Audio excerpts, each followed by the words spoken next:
오래전에 모셨던 세 분의 부처님이 계시지 않지요? 큰 흠이 있어서 다시 만들고 있습니다.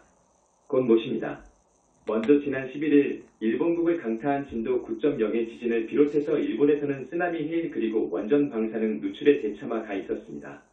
이로 인해 피해를 크게 보고 있는 일본국과 그 일본인을 위해서 스님이 법문하기 전에 여러분과 더불어서 부처님께 간곡히 발언 기도하겠습니다. 합장을 해주세요. 부처님, 거룩하시고 희유하신 우리 부처님, 크신 능력을 지니시고 계신 절대계에 계시는 우리 부처님을 아무도 모릅니다. 다만 부처님 인멸하신 후 2600년이 흐른 지금 영산불교에서 마음속도 아니고 마음밥도 아니고 유무를 초월한 거기서 더 나아가서 무아속 또 더 나아가서 절대계, 상적광세계에 여여히 계시는 우리 부처님 계심을 만방에 선언했고 그 부처님의 크신 구원력 능력 그리고 거룩하신 상호, 무량광으로 이루어진 그 불가사의한 30 이상의 단엄한 상호, 아름다운 상호 등등을 자제마녀는 이 세상에 출세하면서 선언을 했습니다. 우리 부처님, 대자대비하신 우리 부처님, 지난 11일 진도 9.0의 대지진이 일본국을 강타했습니다. 이어서 15m 내외의 쓰나미 해일이 덮쳤습니다. 잦은 여진이 일어나고 있습니다. 5.0을 넘는 지진들이 자주 일어나고 있습니다. 제1원전은 몇 군데가 폭발 내지 사고로 인해서 그 무서운 방사능이 유출되고 있습니다. 대화재가 일어나고 있습니다. 공식 집계된 사망 실종자가 12,000, 13,000명이 된다고 합니다. 그 외 소식을 알 수 없는 이들이 수만을 헤아린다고 합니다. 부처님, 자제마녀는 엎드려서 간절히 일본 국민을 위해서 기도합니다. 깊은 위로를 보내드립니다. 부처님, 더 이상의 참화가 없도록 피해가 없도록 갚이주소서.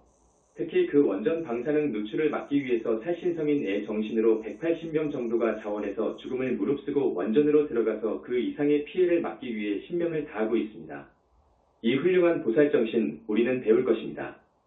그분들 거룩한 그 정신을 우리는 배울 것입니다.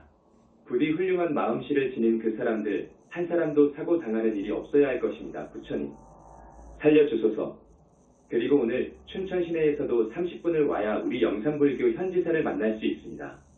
여기까지 법회에 동참해주신 우리 착한 1000명 넘는 오늘의 불자님들에게 부처님, 열반경에 있는 대열반광, 무량업종광 부처님의 청정한 그 빛을 쏘아서 업장을 많이 씻어주소서. 우리 착한 불자들, 현지사 단월들, 신묘년 새해에 보다 더 잘 살 수 있도록 그리고 부처님 믿는 마음을 보다 돈독히 할 수 있도록 업장 많이 씻어주소서. 설법한 지 이제 5년이 되었습니다. 이제 우리 현지사 단월님들은 보다 더 잘 살 수 있고 또 많은 업장이 벗겨져 나간 것을 알 수 있습니다. 행복하게 살 수 있도록 갚이주소서. 삼재팔란 관제고설 만나지 않도록 갚이주소서. 부처님, 자제마년 오늘을 맞아 간절히 부처님께 기도 발언을 드립니다. 일본국 피해에 대해서는 더 이상의 말씀을 드리지 않겠습니다. 다만 위로를 보낼 뿐입니다. 광명만덕님, 또 이 사람 자제마년이 할 수 있는 최선의 조치를 취하고 있습니다. 지난 음력 2월 8일은 부처님 출가제일이었고 또 어제 2월 15일은 부처님 열반제일이었습니다. 우리 불자들은 이날을 꼭 잊지 마시고 출가 정신을 본받아야 됩니다. 또 열반의 의미를 알아야 됩니다. 우리 부처님께서 음력 2월 8일 출가를 하지 않으셨더라면 그리고 무량겁 전에 출가를 않으셨더라면 불교 그 위대한 부처님의 가르침이 있을 수 없었을 것입니다. 또한 3계의 그 많은 붓다들과 보살들이 나올 수 없었을 것입니다. 우리는 이날의 부처님 출가 정신을 본받아 몸과 마음을 다해서 정말로 정직하고 깨끗하게 살아야 됩니다. 지혜와 공덕을 짓는 일에 매진해야 됩니다. 부처는 못 이루더라도 모두 보살이 되어서 3계를 탈출해서 영원히 극락에 살기 바랍니다. 또 우리 성직자들 스님들은 부처님의 정법을 널리 펴서 고통받는 윤회 중생을 많이 건져야 합니다. 어제 2월 보름은 열반제일이었습니다. 열반제일, 부처님께서 반열반 하신 날입니다. 열반에 드신 날입니다. 부처님의 돌아가심을 그렇게 표현합니다. 죽었다고 하지 않습니다. 열반에 드신 날입니다. 그 불과를 증한 분이 열반에 들면 그 후의 소식을 지금까지 아무도 모릅니다. 2600년 전 또는 2500년, 3000년 전 사이 그 열반에 드신 부처님은 어떻게 된 것이냐? 이것에 대해서 거의 모릅니다. 이것도 영산불교에서 자세하게 파헤치고 있습니다. 그 소식을 많이 내놨습니다. 불과를 증한 이가 다시 사람 몸을 받아온다면 그 사람의 몸을 응화신이라고 합니다. 화신이라고도 하고 응신이라고도 합니다. 그런데 이 몸뚱이를 응화신이라고 하는 것이 옳습니다. 응화신이 35살 때 불과를 증하시고 45년 동안 법을 펴셨지요. 80세에 돌아가셨습니다. 45년 동안 중생고제를 다하시고 큰일을 다 마치시고 이제 열반에 드셨습니다. 이제 열반에 들었다는 말을 하는데 좀 자세하게 말씀드립니다. 무슨 말이냐? 불과를 증한 이는 다시 사람 몸을 받아올 때 당신의 진짜 본불은 절대계에 놔두고 오십니다. 보신불은 놔두고 오십니다. 여기서 할 일을 다 마치고 열반에 드시면 응화신의 생명실체인 내 영혼체이지요. 영혼체 4개, 그 4개가 뭉쳐서 하나가 되어가지고 곧바로 절대계에 있는 당신의 본불, 보신불에 개합이 됩니다. 물론 그때는 많은 부따님들이 금이환양하신 부처님에 대해서 열렬히 환영합니다. 대축제가 벌어집니다. 45년 동안 할 일을 다하시고 돌아오신 우리 부처님에 대해서 정말로 정중하고 반갑게 맞이합니다. 부처님의 진불 본불을 원만보신 노사나불이라고 합니다. 당신의 진불이신 그 불신과 개합이 됩니다. 아음경 등을 보면 사정열을 넘어서 사선정을 넘어서 멸진정으로 들어와 가지고 그곳으로 간다고 하는데 그렇지 않습니다. 곧바로 번개같이 갑니다. 그걸 말씀드립니다. 그 세계는 고라는 것이 없습니다. 고통이라는 것이 없지요. 보살이 가는 극락세계도 고통이 없는데 그 상적광세계는 극락세계 중에 극락세계입니다. 그 세계에 당신 몸속으로 합일이 됩니다. 지금도 우리 광명만덕 광명불이나 자제통왕불의 그 위신력 대단하지요. 그렇지만 응화신의 내 영혼체가 합일이 된 그 부처님은 정말로 우주적인 능력을 갖추게 됩니다. 우주적인 능력을 갖추게 돼요. 또 그분이 당신의 법신불과 합일이 되어버리면 우주법계에 힘을 쓸 수 있습니다. 우리 부처님, 어제가 바로 열반제일입니다. 음력 2월 15일 날 열반에 드셨어요. 응화신의 영적실체인 4개의 영혼체가 무량광덩어리가 되어가지고 당신의 불신, 원만보신 노사나불으로 회귀해서 합일이 되었다고 했죠. 그것을 알아야 됩니다. 이것은 굉장히 중요합니다. 이것은 2500년, 3000년 동안 그 큰 스님들이 이 부분에 대해서 정말로 모르기 때문에 전혀 법문이 없습니다. 그래서 영산불교가 위대하다고 합니다. 말로만 영산불교가 위대한 종교 철학과 사상을 지니고 있다는 것이 아닙니다. 스님이 벌써 150여 차례의 법문을 하고 있습니다. 지금 이 비교 종교학이 나왔습니다. 그동안 동서고금의 철학 종교 사상을 총망라해서 정말로 객관해서 중도해서 그 모든 철학과 종교 사상을 면밀히 검토해서 그 깊이를 진단하고 우리 영산불교와의 차이를 감히 비교 논증한 이 비교 종교학이 개정증보판으로 이번에 나왔습니다. 그 철학사상이 심오하다고 하는 힌두교 그들의 육파 철학이라든지 인도의 육사회도 애철학이라든지 그리고 지구상에는 그 많은 교파가 있다고 했지요. 수천 수만을 헤아리는 종교단체가 있다고 했지요. 그것의 대표 종교라고 하는 대종교라고 하는 그러니까 적어도 학자들의 검증을 마친 대종교라고 하는 8개의 세계적인 종교 그래도 건강하다고 하는 우리 한국의 4개의 민족 종교 이런 것을 전부 내놓고 우리 영산불교의 입장에서 그러니까 본체관 좀 어려운 이야기예요. 현상관 또 우주관의 입장에서 또 생사관의 입장에서 구원관의 입장에서 모든 측면에서 비교하여 우리 영산불교가 이렇게 위대하다는 것을 써놓은 것이 비교 종교학입니다. 이번에 이 책을 써주신 우리 법장 김중섭 오늘 오셨습니까? 지하에 있다고. 다시 말씀드리지만 우리 영산불교가 태어난 지 5년밖에 안 되었죠. 감히 동서고금의 철학사상들 서양이나 동양이나 또 종교에 있어서 힌두교라든지 그 힌두교의 다양한 철학사상 우리 동양 쪽에 와서 도교의 노자사상 또 저기 일신교 쪽에서도 유대의 카발라 이슬람의 스피즘 쪽으로 전부 망라하고 또 서구 지성인들이 지금 대단하게 매력을 느끼고 있는 홍 빠져있는 그 부분을 드러내었는데 그런데 영산불교의 입장에서 볼 때에는 이것은 너무도 차원이 낮은 이 정도 갖고는 21세기 우리 인류를 향도할 수 없다는 거예요. 우리 불교 쪽에서도 티베트의 밀교라든지 남방 쪽의 윗바사나라든지 한때 중국과 한국을 풍미했던 선불교라든지 그것까지 전부 드러내놓고 해부한 거예요. 말로만 하는 것이 아니어요. 학문적으로 검토한 거예요. 말이 나와서 더 말씀드리죠. 어떠한 종교 사상에서도 지니고 있지 못하는 상나가정의 니르바나의 세계에 대해서 여기 영산불교에서는 그것을 완전히 통달이라고 할까 그것을 완전히 깨쳤습니다. 이것은 감히 어떤 종교에서도 그 어떤 종교에서도 니르바나의 세계에 대해서는 모릅니다. 다만 본체에 대해서 이야기하는 것이 힌두교하고 몇몇이 있지요. 본체를 넘어서 니르바나의 세계에 대해서는 모릅니다. 그리고 우리 영산불교의 위대한 사상이라고 할까 많이 열거할 수 있지만 이 우주론에 대해서도 우주관에 대해서도 가장 고등종교라는 힌두교보다도 훨씬 자세하고 깊습니다. 따라서 생사관이라든지 구원관 등은 정말로 완벽합니다. 그 사상이 심오하고 깊고 완벽하다는 것은 모든 인류를 구원할 수 있는 실력이 있다는 말입니다. 구원할 수 있는 실력이 있습니다. 이것을 여러분들도 깊이 생각해보고 더 알려고 해서 나도 우리 부처님 정법을 이 세상에 펴는데 일조를 해야 되겠다 하는 노력을 해주시기 바랍니다. 우리 부처님께서 열반 후 다시 3계의 지존 자리로 복귀하셨습니다. 남선보주 대교주의 자리로 복귀하십니다. 이걸 알아야 됩니다. 대적 정산매의 세계로 들어갑니다. 극락보다 더 극락인 상적광 세계, 환희의 세계로 들어갑니다. 그러나 우리 부처님은 너무도 대자대비하셔서 그대로 환희의 세계에 스스로 안주하시지 않으시고 중생제도에 임하십니다. 원만보신불로서도 많은 일을 하십니다. 여러분이 아시다시피 두 아들을 붓다 만들어서 데려가기 위해서 지금 현지사에 와 계십니다. 남선보주에서 우리 부처님께서 항상 계시는 곳, 절대계에도 계시지만 남선보주 어디에 계시느냐? 영축산 약간 허공에 영상궁이 있습니다. 거기에 계셔요. 그런데 지금은 여기 현지사에 계셔요.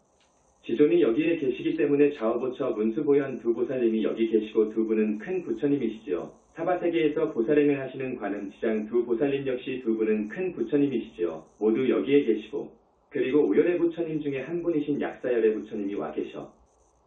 약사 부처님의 좌우보처 일광 월광 양대 보살님이 오셔. 그분들도 붓다들이십니다. 그래서 여러분 아시죠? 그분이 치유하시는데 부족하면 그 무량광 빛 신호에 의해서 약사점토의 상수보살들인 의사들이 또 내려오셔요. 특별기로 많은 의료 기구를 싣고 오셔요. 참 희유하죠. 이런 부처님에 대한 구체적인 이야기를 어디에서도 못 들었을 거예요. 지금 2500년 동안 불교가 내려왔지만 이런 것을 전혀 모릅니다. 이런 것을 자세히 말씀드리려고 해도 너무나도 이 소식을 모르는 사람들한테 갑자기 이야기를 하면 저 사람이 이야기를 하나 소설을 쓰나 하고 그렇게 평가받기 싫습니다. 이 논제는 밀장은 아니지만 밀장과 같이 가끔 이야기를 하고 있습니다. 약사점토의 그 약사공을 조성하는 불사를 저기 화진포에다가 다음 달부터 착수합니다. 그러니까 그 약사 부처님께서 이제 거기에 상주하실 거예요. 아마 도저히 나을 수 없는 병까지.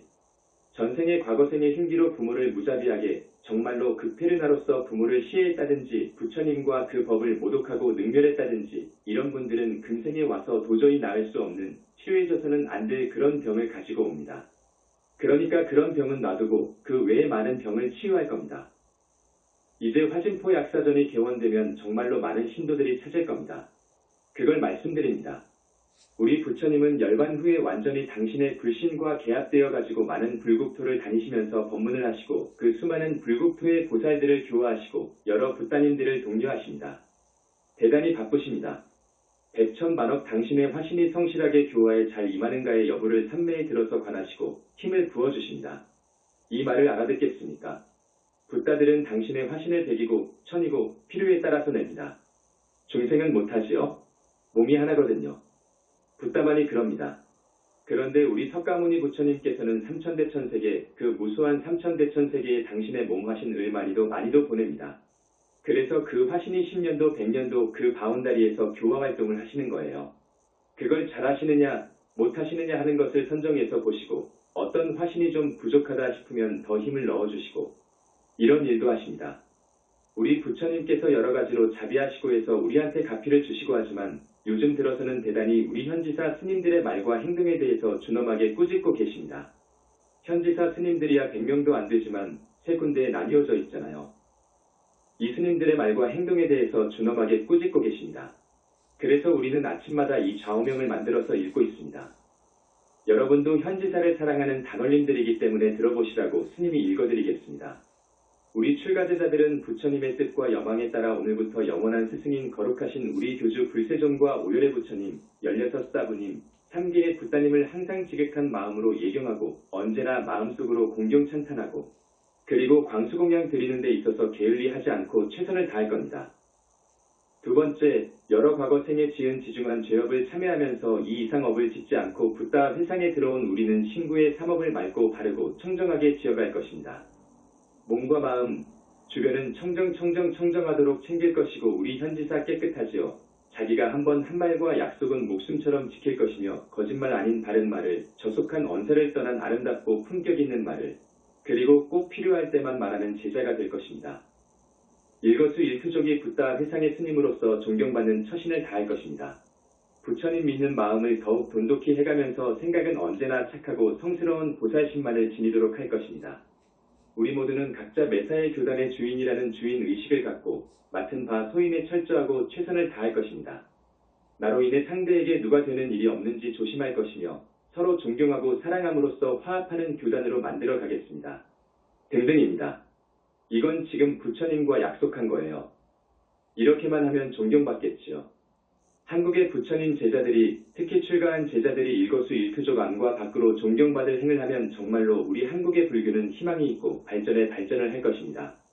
그렇지 못하기 때문에 불교가 가끔 지탄을 받고 또 어떤 때에는 국가의 권력이 불교를 짓밟는 그런 범난도 가끔 당합니다. 한국 불교가 정신을 차리지 않으면, 우리 영산불교처럼 부처님의 출가 정신에 충실하지 않으면 이 국가의 국운도 국가의 미래도 보장할 수 없습니다. 건전한 불법이, 정법이 힘을 얻어야 그 국가가 부강해집니다. 그 이유가 있습니다. 그렇게 되면 하늘이 도와주기 때문입니다. 더 구체적으로 말하면 선신이 도와줍니다. 더 자세하게 말하면 불보살, 성중, 하늘 사람들이 음으로 양으로 도와줍니다. 그리해서 그 나라의 국운은 융창해지는 겁니다. 불법이 우주의 정법이기 때문입니다. 비교종교학 책을 보면 성기설이 나올 것입니다. 이 세상 만물은 어디에서 나왔는가? 도대체 하느님이 만들었는가? 아니면 어떻게 해서 이렇게 전개되었는가 하는 문제. 이것을 현상관이라고 해요. 앞에서도 말씀드렸지만 그 종교의 현상관 그리고 그 본체관을 들여다보면 그 깊이를 그냥 알 수 있는 거예요. 그냥 알 수 있어요. 이 책에서는 상당히 줄여서 써놨습니다. 써놨는데 지금까지의 스님 법문이 점점 더 깊숙이 들어간다고 했지요. 1년, 2년 전 법문보다도 상당히 깊이 들어갑니다. 그래서 이 중요한 현상관에 대해서 영산불교의 현상관 그 어떤 종교도 감히 알 수 없는 그 깊이를 여러분한테 간단하게 말씀드립니다. 이 부분은 너무 어렵습니다. 그러나 내 말에 대해서 적어도 오늘 오신 분의 1%, 5% 정도는 알아들을 거예요. 우리 신도분들은 수준이 상당히 높습니다.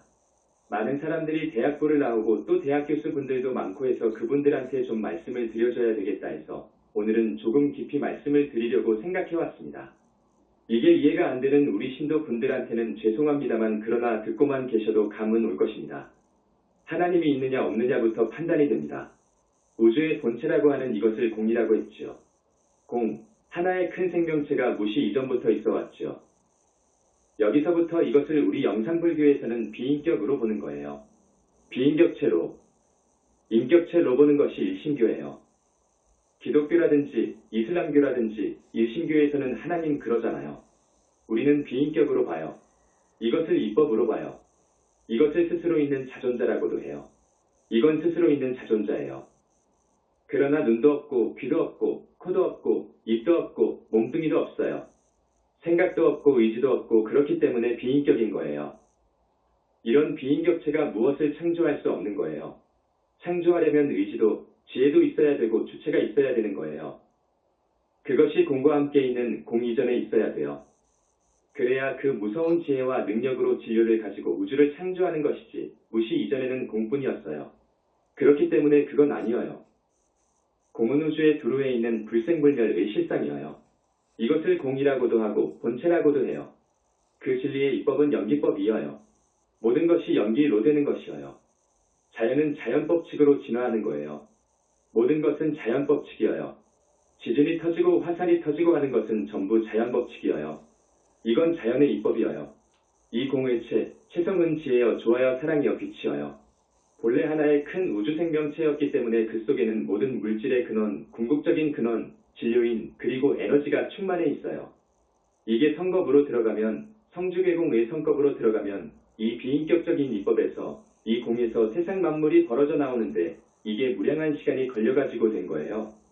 수수겁이 흐르고 중중무진 진화해가지고 이렇게 된 거예요. 이 동력은 중생의 업력이어요.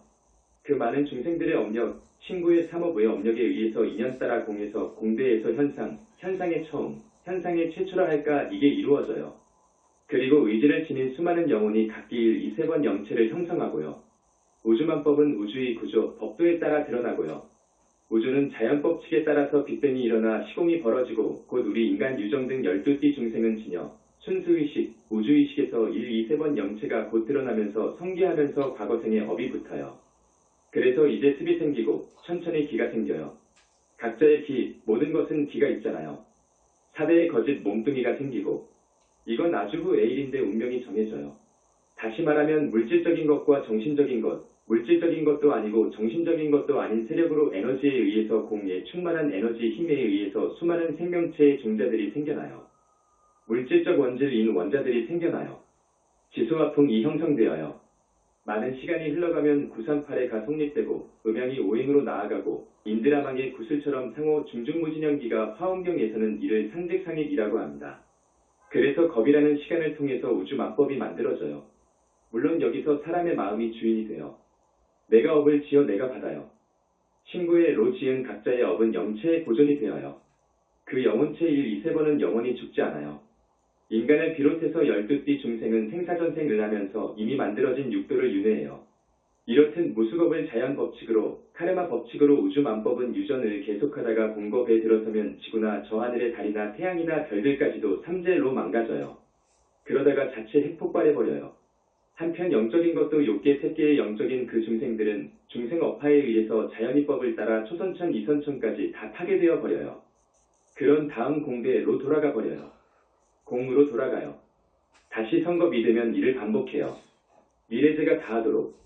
이러한 유대에서 우리가 벗어나려면 3계를 탈출하려면 3계의 지존이신 부처님 법을 따르는 길밖에 없어요. 절대계에 계신 부처님을 믿고 그 대자비하신 구원력에 의지해서 팔정도 측명연부를 하는 수밖에 없어요. 붓다 회상을 만나 성근공덕 많이 짓는 길밖에 없어요. 이렇게 해서 아라한이 되고 무르 대아라한이 되고 천녀가 되고 보살되기로 가고 보살이 되고 약사점토로 가고 나아가서 붓다가 되어야 돼요. 그래야 상나가정의 니르바나 세계에 가서 영원히 죽지 않고 그 극락에서 사는 거예요. 이 성기설을 아주 줄여서 이야기했는데 다시 말씀드리자면 힌두교 육파 철학의 그 심원한 철학, 일신교의 창조론이라든지 과학에서 이야기한 이 이꼬르 MCE라든지 노자의 도덕경에 연유하는 도가의 우주론이라든지 선불교의 우주론 등을 뛰어넘습니다. 훨씬 위에 있어요. 영산불교의 성기설, 현상관을 오늘 말씀드립니다. 이게 너무 어려워서 본체관을 또 이야기해야 되는데 어렵습니다. 적으려 했지만 기왕에 말씀드렸으니까 오늘 대충 짚고 넘어가겠습니다. 여러분들의 눈초리를 보니까 꼭 해주셨으면 하는 바람인 것 같습니다. 이게 지금 너무도 깊은 철학 사상이어요. 그렇기 때문에 이거 알아듣지 못하겠지요. 그러나 감은 오겠지. 그렇기만 해도 돼요. 이 우주 이전에 소위 본체 안에는 모든 것을 창조할 수 있는 능력이 있어요. 파워가 있어요. 희유해요. 그리고 진료가 있어요. 또 지혜가 있어요. 불과를 얻게 되면 이 붓다가 이 본체와 계합이 되어버려요. 그러면 우주의 주인이 되는 거예요. 주인이 되어버렸기 때문에 이것을 마음대로 쓸 수 있는 거예요. 그러나 아라한부터는 제한적으로만 쓸 수 있어요. 외도의 수장들도 대단해요. 우리 부처님 능력의 90% 정도까지 가요. 그러나 외도는 영원히 멸도하지 않는 법을 몰라요. 대적정산매 그리고 무량광으로 이루어진 삼신을 갖출 수 있는 실력이 없어요. 그렇기 때문에 부처님의 그 무서운 힘 앞에서는 전 외도가 굴복해요. 비밀은 무량광, 무량업종광이 있어요. 무량업종광으로 붓다의 몸은 이루어져요. 그 무량업종광을 봐야 거기서부터 붓다의 경지이며 붓다로 들어가는 거예요. 세상에 나도 붓다이고 너도 붓다이고 지금 그러는 사람들이 많은데 무량업종광이라고 하니까 자기들이 빛을 본 그것이 무량업종광인 줄 알아요. 무량업종광은 그게 아니에요. 마치 칠흑 같은 어둠 속에서 반딧불만 봐도 봤지요. 전깃불을 만나봐요. 이건 엄청난 거예요. 무량업종광이라는 그 빛을 보려면 정말로 과거생의 불격을 갖춘 최상수보살의 수행이 있어야 돼요. 그리고 부처님께서 붓다를 만들 생각이 있어서 오셔서 그 지도에 의해서 외마를 막아주고 많은 산매로 끌어가면서 그 빛을 보는 거예요. 그 외에는 볼 수가 없어요. 이 공 안에는 본체 안에는 정말로 무진장한 보물이 있어요. 이건 동양에서 알았어요. 동양 사상가들이 알아냈어요. 그러나 그 무진장한 보물을 완전히 쓸 수 있는 분은 붓다예요.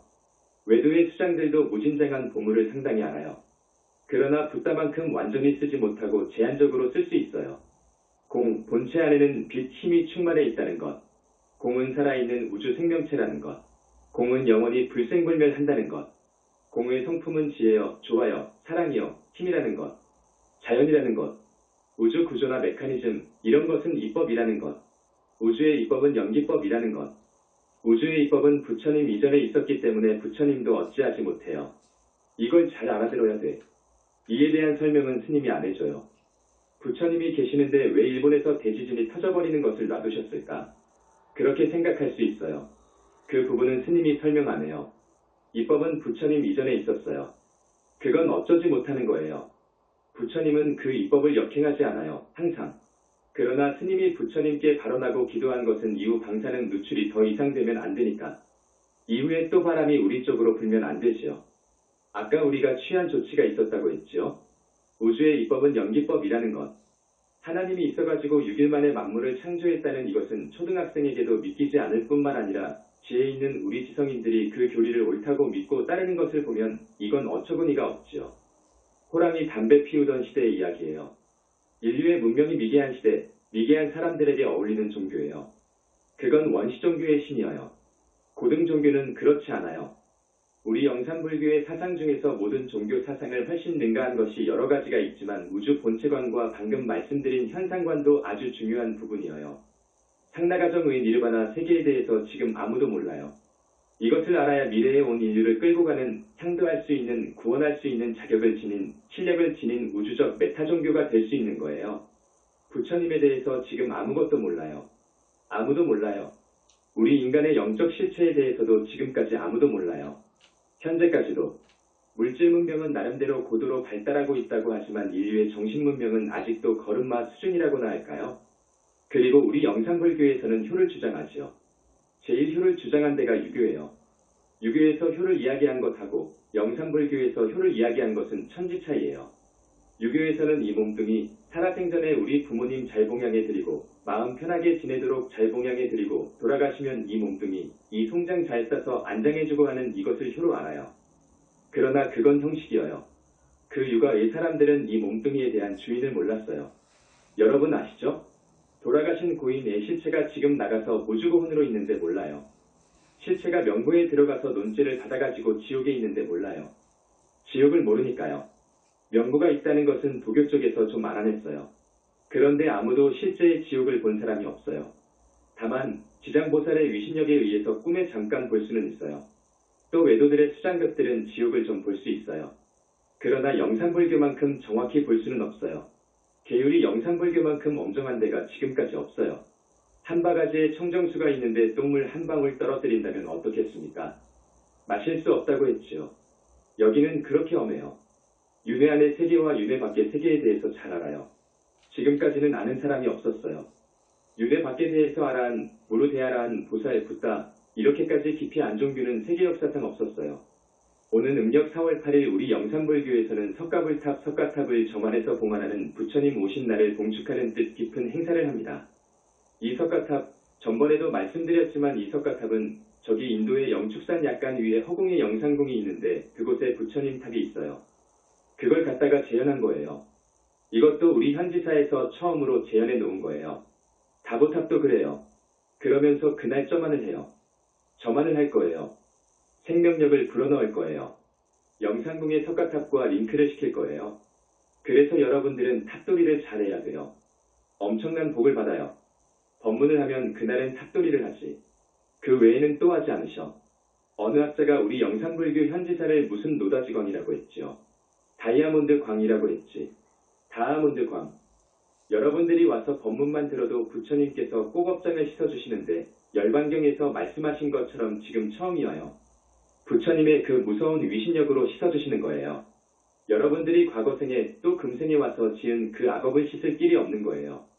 죄를 지으면 그것이 정업이 되어버려요. 과거가 딱 정해져 버려요. 이건 씻을 수가 없는 거예요. 이 비교종교학 서문을 스님이 이번에 또 썼는데 나올 거예요. 부처님 아니고는 안 되는 거예요.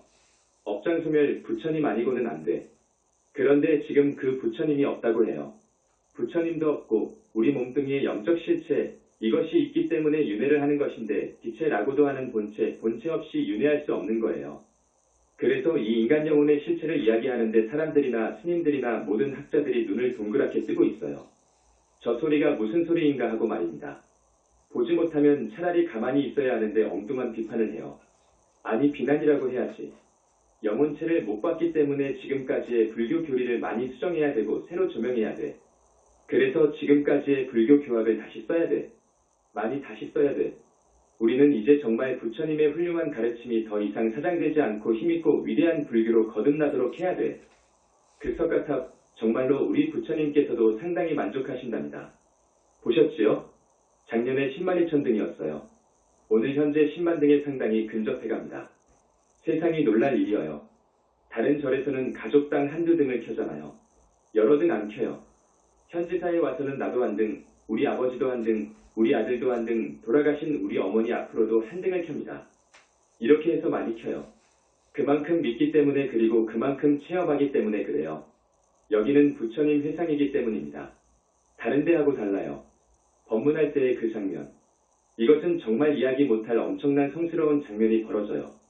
붓다만 그래요. 내가 가끔씩 얘기했죠?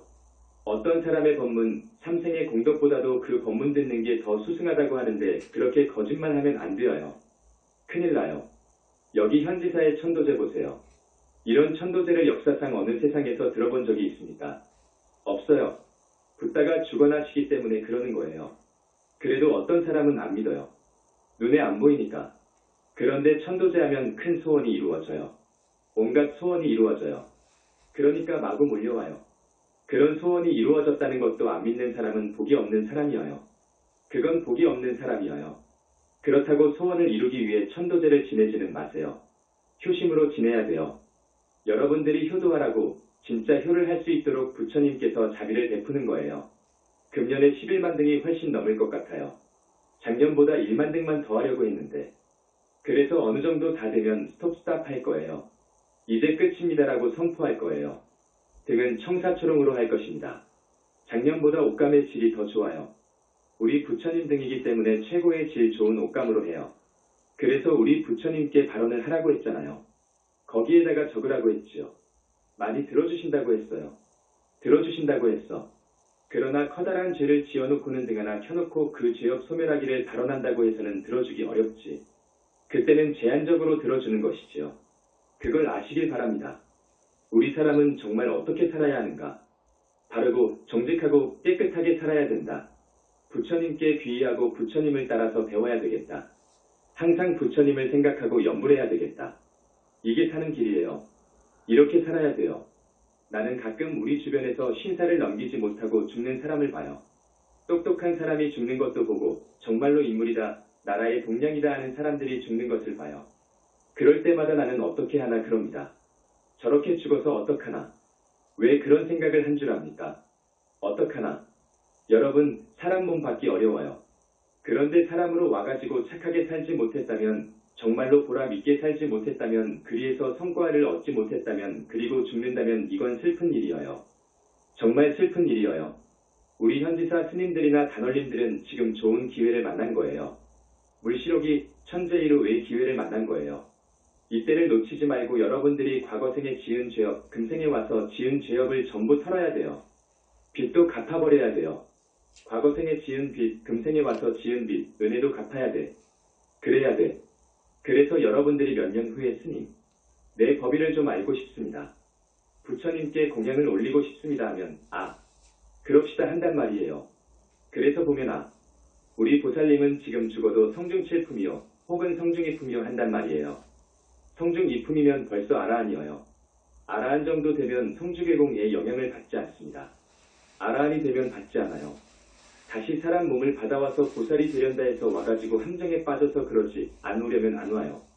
영원히 안 오려면 안 와요.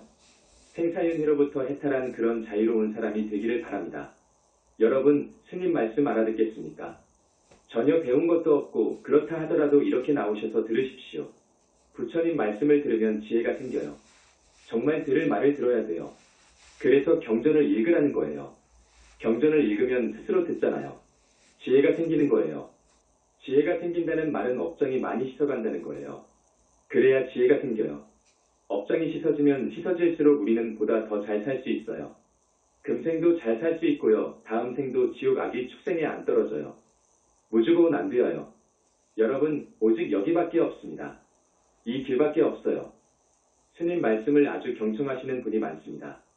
아주 좋습니다. 스님이 여러분한테 거듭 말씀드립니다. 우리는 더 이상 죄를 지어서는 안 되어요. 더 이상 죄업을 지어서는 안 되어요. 그리고 지금까지 잘못 산 것에 대해서 정말로 반성하고 참회해야 돼요. 그 업을 씻으려면 부처님 가르침대로 살면서 칭명연부를 열심히 해야 돼요. 또 천도제를 모셔야 돼요. 조상님께 효를 할 수 있는 좋은 기회이기도 하지만 부처님께서 여러분의 업장을 씻어줘. 부처님께서 조상을 더 높은 좋은 세계로 천도해 주면서 이부에 가서 보너스를 주셔요. 그러지요? 씻어주신다고, 참회한다고 해서 지은 죄가 없어지는 것이 아니어요. 그렇지만 다시는 악업을 못된 짓을 안 하는 효과가 있어요. 앞으로 부처님을 항상 생각하고 본받아서 살 줄 알아야 돼요. 늦었지만 나도 이제 생각해보면 한 5년, 10년을 살까? 좋아요. 부처님을 본받아야 돼요. 부처님, 왕의 자리를 헌신짝처럼 내버리고 설산에 가서 구도하셨잖아요. 그 무서운 수행을 했잖아요. 그러지는 못할 망정, 스님 말씀대로 살아야 돼요. 지금 여러분들한테 그 문을 열어놨잖아요. 천도제, 부처님 공양, 기도, 불사 등 많이 열어놨습니다. 이때에 여러분들이 스님 말씀 따라서 살아야 됩니다. 그랬으면 좋겠어. 죽어버리면 못 가지고 가요. 가져가는 것은 업이요. 착하게 산 사람은 선업을 못된 짓 한 사람은 악업을 가지고 간다고요. 재물은 가져가는 것이 아니요.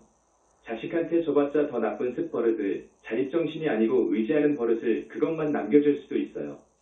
어떤 사람들은 사회복지단체에 준다고 하는데 그것도 좋은 일이지만 그건 부처님의 정법 회상에다가 주는 것에 비하면 비교가 안 되어요. 비교가 안 됩니다. 가장 수승한 성근공덕이 되는 게 부처님이나 부처님 교단에 시주를 하는 거예요. 그렇기 때문에 여러분들이 지혜가 좀 있어야 되고 그러려면 법문도 잘 들어야 됩니다. 앞으로 계속 할 테니까 꼭 나오셔야 돼. 퇴근한 사람들 스님이 볼 때 참 반갑고 기쁘고 복이 많은 분들이에요.